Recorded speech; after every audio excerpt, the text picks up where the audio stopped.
So undoubtedly, the Air Force is one of the most potent branches of modern warfare.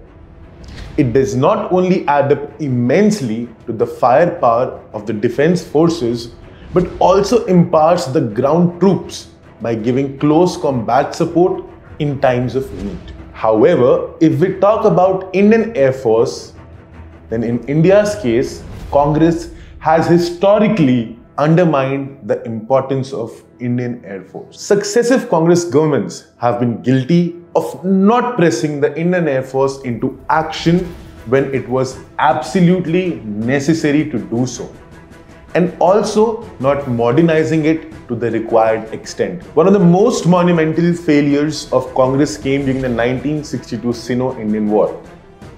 Yes, you heard it right. Nehru government had displayed weak leadership skills during the war.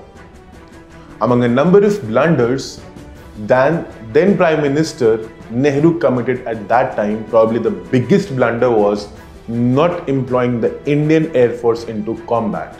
According to the CIA, the Chinese Air Force was no match to the Indian one back then, and air combat would have been a huge advantage to India. This showed a total lack of vision with the Congress government at that time. In 2012, a former Indian Air Force Air Chief Marshal, A.Y. Tippins, had blamed Nehru for India's defeat in the 1962 war. His comments had come at a time when it was being debated as to why air power was not used during the 1962 Sino-India War. The ignorance that Congress has traditionally shown towards the IAF came to the fore during the 1965 war between India and Pakistan. Going into the war, the IAF was numerically stronger than the Pakistani Air Force. However, qualitatively, there was a huge advantage in the latter's favor. While the Indian Air Force consisted of first-generation subsonic fighters such as Vampire, Dassault Tufani, and second-generation transonic Misty, Hawker Hunter, and Nats, along with a mere handful of the MiG-21s which were then being acquired from Russia, Pakistani Air Force was equipped with much better aircraft such as the F-86 Sabre, F-104 Starfighters, and B-57 Martin Canberras. PAF boasted of better radars and weapons too. The Indian Air Force had to go into war with inferior fighters only because the Congress party ignored the importance of a powerful Air Force in the modern warfare.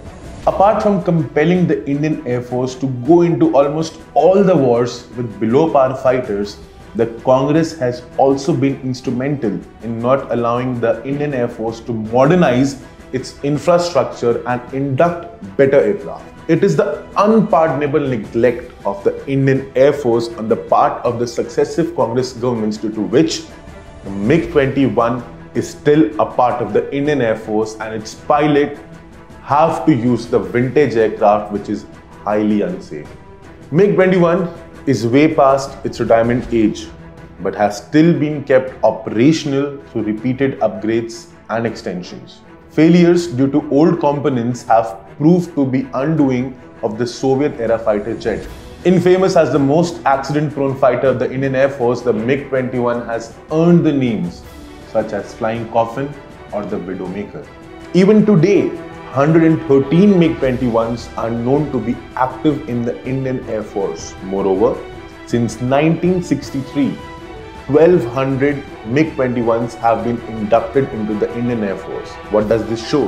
This shows that the Congress, which has been part at the helm of affairs for a major part of the time period since India's independence, has been totally ignorant of the needs of the Indian Air Force. The catastrophic ignorance and indecisiveness that Congress has shown towards the modernization of the Indian Air Force reached its peak in 2014 when the then Defense Minister A.K. Antony bluntly stated that India would not sign a $20 billion deal to acquire fighter jets for the Indian Air Force. The bizarre reason that the UPA government had given for deferring the crucial defense deal was that the military had run out of money for that fiscal year.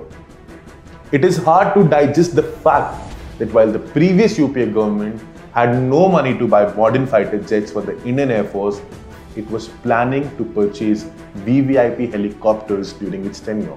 The agreement for choppers was cancelled on grounds of breach of the Pre-Contract Integrity Pact, that is PCIP, even after unabashedly depriving the Indian Air Force of modernization. The Congress President Rahul Gandhi still has the audacity to indulge in political blame game over the Rafale deal finalized by the government of the day.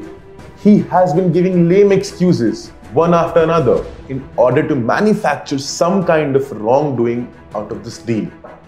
This shows the animosity of the Congress against modernization of the Indian Air Force, irrespective of the fact whether it is in power or in the opposition.